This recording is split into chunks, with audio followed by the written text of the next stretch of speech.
walking through the mud, carrying an IKEA paper or garbage bag, in decaying sneakers and ripped, grotesquely oversized sweatshirts. That is not what you typically imagine when you think of a fashion show. This construction site doesn't look like a cool place for a fashion photo shoot either.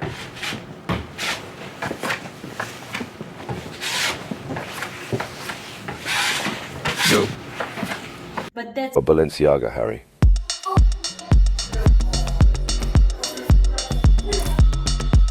Sorry, I couldn't help myself. These were the 5 top-selling Balenciaga items for last year. Wait, why do they look like dollar store items? You thought Crocs were ugly and designed to be worn in medical facilities or kindergartens?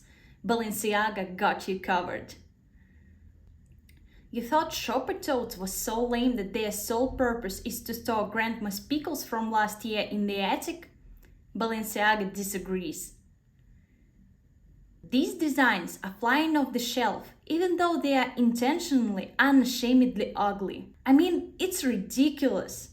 But why is Balenciaga constantly engaged in such controversial situations where everyone either glorifies or tears its designs to pieces? What if I tell you that, akin to avant-garde artists of early 20th century, Balenciaga deliberately designs ugly clothes to exalt its image? That it's practically impossible to differentiate today's Dior designs and Balenciaga's from 70 years ago. And what is the idea behind this seemingly bizarre strategy? My name is Lisa. This is Stolbova brand, Luxury Strategy Explained. Let's take a closer look at Balenciaga's strategy. And before we start, don't forget to like and share this video. Emotional value of luxury brands. Like I said before, you either praise it or hate it. Emotions are a key factor in constructing strong luxury brands. Truly great brands must evoke emotional reactions. There is no way that a brand with a clear vision and its powerful statements will allow you to remain indifferent. Because luxury brands are bound to express loudly where and what they stand for. They are opinionated and unique. The strong individual vision, never accommodating itself, leads them to their greatness. The concept of brand itself is entirely based on the intangible value created by aligning product features and functional benefits with emotional and social benefits. This concept was introduced by Philip Kotler and Kevin Keller, the masters of marketing, in late 80s, known as brand ladder, and also called Coca-Cola brand ladder. The idea is to structure brand building process and describe the nature of consumer engagement with the brand. Thus, the model ranks various brand attributes, from physical features to more high-order benefits. Here we got 3 types of steps in the brand ladder: attributes, functional, and emotional benefits. In 2011, Boston Consulting Group suggested to add 4th dimension to the model: the social benefit. Let's have a closer look. It will help us understand the value of emotional response for luxury brands. At the bottom we have basic attributes, the physical feature of the product, like made with full-grain leather. Then functional benefits. They are the backbone of unique selling proposition and differentiate a product from the competition. For example, handmade or capacious and enduring bag. Finally, emotional benefits are absolutely crucial for luxury brands because they are setting such brands apart from commodities and allow them to set a premium price. Emotional benefits are basically how a brand makes its customers feel, what senses it provides, and what purpose it gives. Like you feel elegant and sophisticated when buying a Dior dress. And as we know, the feelings are priceless. But even more priceless per se is social benefit. It is how people around you feeling about you having a particular brand. It is how a brand contributes to your social status, what perception it translates, and how it improves your stature. For example, having a Rolex watch makes you a wealthy and powerful person in the public eye. Admittedly, luxury brands are built at the top of this ladder, emphasizing emotional and social benefits. That's why it's absolutely crucial for Balenciaga to get strong emotional reactions from you. They want you to feel hatred and disgust more than they want you to stay neutral. Now you might think, I get it, they're trying to provoke me just for attention. But there's much more. So why is Balenciaga so often described as ugly? The simple answer is that Balenciaga is closer to fine art than the majority of people realize, since it takes a special skill to understand the difference between children's scribbles and neo-primitivism. But the more complex and detailed answer is that Balenciaga wants you to feel this way and to ask these questions. And here, the context matters the most. Let's see how luxury brands are close to the art and what are their common tools. Roughly 150 years ago, a group of young enthusiastic artists emerged in Paris. They were harshly criticized by the conventional art community for their commitment to include movement as a crucial element of human experience and perception, and experimental techniques including open composition and ordinary subject matter. These artists were called schizophrenic, amateur, and delusional. Most of them died in poverty. But now their paintings are considered revolutionary and sold for millions of dollars. These are the Impressionists. They changed history, diverted the flow of artistic trends, and established completely different approach. In a similar way, luxury is often unapprehended and visionary, challenging the establishment and vying for change. Today, we are witnessing such a change in the fashion world, delicately captured by Balenciaga in their designs. We'll discuss how Balenciaga as a brand conceptualizes the so-called anti-fashion and mocks every other luxury brand in just a bit. But first, let's see what luxury and art have in common. It comes down to the 5 things: history, aesthetics, relationship to utility, sociological meaning, and psychological relativity. Luxury and art have been indistinguishable for a very long time because they share a common origin. Both were found in ancient tombs and used in traditional burial ceremonies of Egyptian pharaohs. Crowns, scepters, and jewelry were simultaneously objects of art and luxury items, storing a value of masterpiece and the sign of a power and supremacy. Then, the importance of aesthetics. It is not only an indispensable attribute of luxury, it is the reason why art exists in the first place. Their value appreciates with time as the essence of historical periods captured in their pieces, ages like a fine wine. Today, Balenciaga's collection from 1960s is worth tens of thousands of dollars. Next, both art and luxury don't care much about practicality. While fine art usually has zero use value, it is entirely based on the symbolic significance. Luxury brands are often built on symbolic value too, but they are not denying functionality completely. Luxury products can be of use. I have served. I will be of service. Another point they have in common is social function. Both luxury items and objects of art are the emblems of power, wealth, and taste. They enforce the owner's significance, status, and value. Finally, the psychological relativity of luxury and art is what spawns disputes of good and bad tastes, or their absence. Since the nature of both luxury and art is rooted in unique artistic vision, it is virtually impossible to get a consensus among all individuals.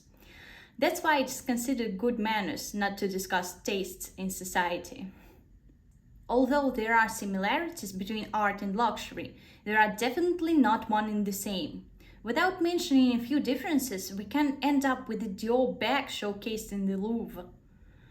First of all, luxury is rooted in the economy. Products are made for profit and distribution, whereas art is often created for the sake of art. Then there is a widespread opinion that art aims to be universal, to reach everyone, whereas luxury seeks selectiveness and inaccessibility. As for me, I can't fully agree with this notion, and here is why. Art had its democratized tendencies a while ago, but contemporary art sometimes is much more exclusive than luxury. It requires proficiency in so many historical, cultural, and political contexts that it seems quite impossible to understand it, especially for common people. For me, it is where Balenciaga as a luxury brand is the closest to modern art. Cristobal Balenciaga himself declared his brand as exclusive by answering ready-to-wear mass production trend in the late 60s with his "I shall never prostitute my art." First, Balenciaga's provocative nature is stretched back to the artistic desire to push boundaries and to find limits of what we call art, or in this case fashion. Balenciaga today is questioning whether including a mass-produced item into the high fashion collection will break the whole concept. Whether the context of the glorious venue is what makes the fashion show appealing, or the designs will retain their appeal even if models are wading through the swamp mud, or whether the logo or expensive materials are the primary source of value for the luxury product. It is a real-time research experience conducted on brands' customers as subjects. Balenciaga questions everything we are used to imagine when we think of luxury, fashion, and haute couture. Modern art is often associated with destructive tendencies, absence of taste, and passion for decay, though it is much more deconstructive than destructive, really. As contemporary art does, Balenciaga raises a question that may ruin your established beliefs, thereby clearing space for something new. In the same way as contemporary art is often future-oriented, Balenciaga is avant-garde and future-forward at its core. There is an entertaining way to demonstrate that. Let's play a game. I will show you Cristobal Balenciaga's design from 1960s and modern models from Dior. You will try to guess who's who.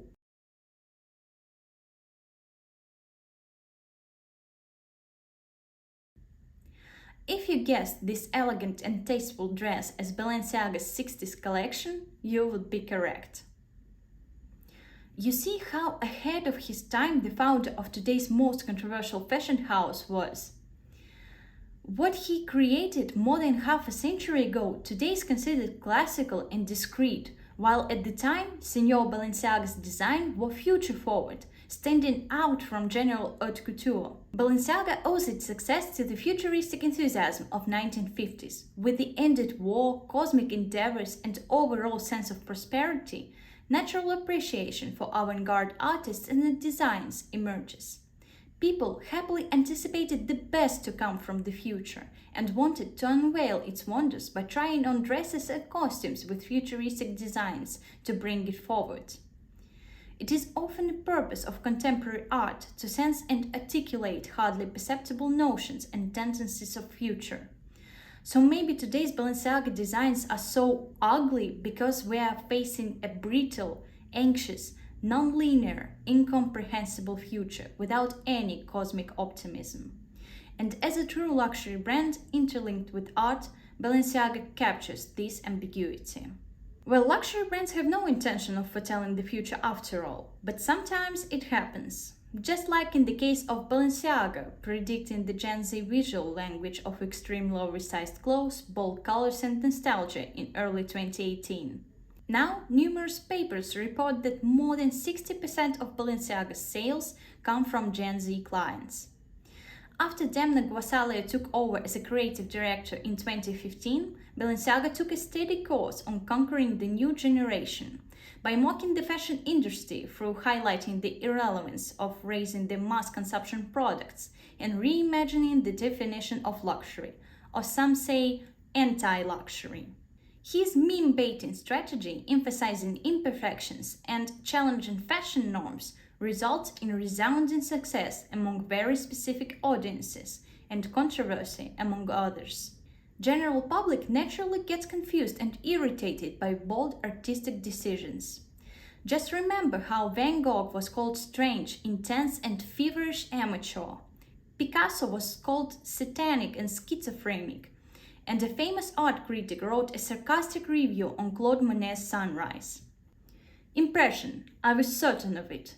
I was just telling myself that since I was impressed, there have to be some impression in it. And what freedom, what ease of workmanship! A preliminary drawing for a wallpaper pattern is more finished than this seascape. Surely, the closeness to art principles is the primary source of controversy in Balenciaga's case. But what if you do not wish to consider torn-apart clothes a piece of art? Here we are treading on a very thin ice, as the best and the brightest have been trying to solve this problem in art, music, and performance for decades. In 1917, Marcel Duchamp raised this question in his fountain work, which is basically a urinal in a museum setting. He questioned the nature of art and suggested the answer. What if the context matters the most? What if we only consider things art-worthy when they are placed at a museum? Balenciaga has raised very similar questions about the nature of beauty and fashion. And if you're not willing to consider it art just because they are declaring it so, it is exactly what Balenciaga wanted you to feel. They wanted you to question their actions in the same manner as they question fashion establishments, as Duchamp questioned the origin of art's symbolic value. And ever since we are wondering if this should be called art, or if Balenciaga clothes are distasteful and ugly. Wow, today we have seized the unseizable. The connection between luxury and art is a bottomless topic, as well as the beauty or ugliness of Balenciaga clothes. Share with me in the comments, why do you think Balenciaga is so controversial? And how their designs make you feel? Maybe we will finally solve the philosophical problem. Thank you for watching this video. Don't forget to like and share if you learned something new today. Subscribe to the channel so you don't miss the next video on Thursday with more exciting insights on luxury branding.